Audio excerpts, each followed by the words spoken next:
Welcome to another Listener into Lead podcasting tip, where I'll be sharing 30 tips on how coaches can begin to nurture listeners into leads while positioning themselves as a trusted authority with their very own podcast. Want to get leads and business from your podcast? You're in the right place.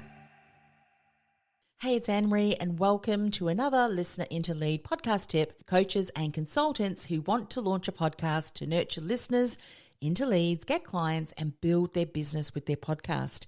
This is tip number 23. Now, if I was to ask you to define personal branding or personal brand, your personal brand, how would you respond?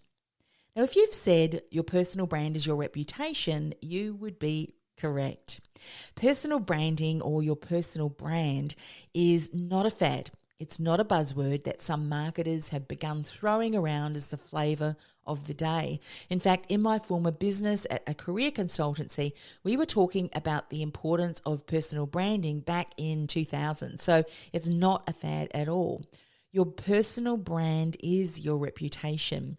It's what people think about you when your name is mentioned, in the best possible way, of course.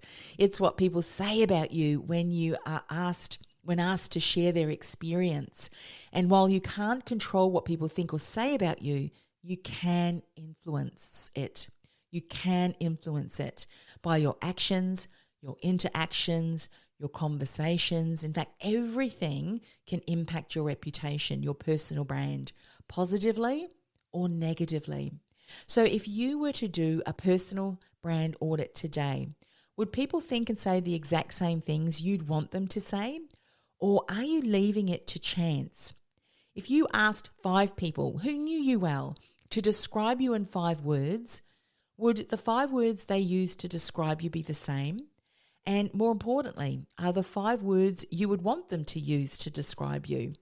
And are you showing up on your podcast expressing your personal brand, creating an experience where those 5 words that would describe you are coming through in your mannerisms and in the unique and compelling listener experience you're creating?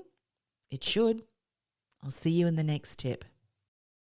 Do you feel like the world's best kept secret and thinking about starting a podcast to build your visibility and reach? Or maybe you've started a podcast but you're just not generating the results you'd hope for. Go ahead and access my profitable and purposeful podcasting masterclass, where I'll show you how, with the right strategy in place, you can begin to nurture listeners into leads from your very first episode. Go to www.podcastingwithpurpose.com/listener into lead. That's podcastingwithpurpose.com/listener into lead.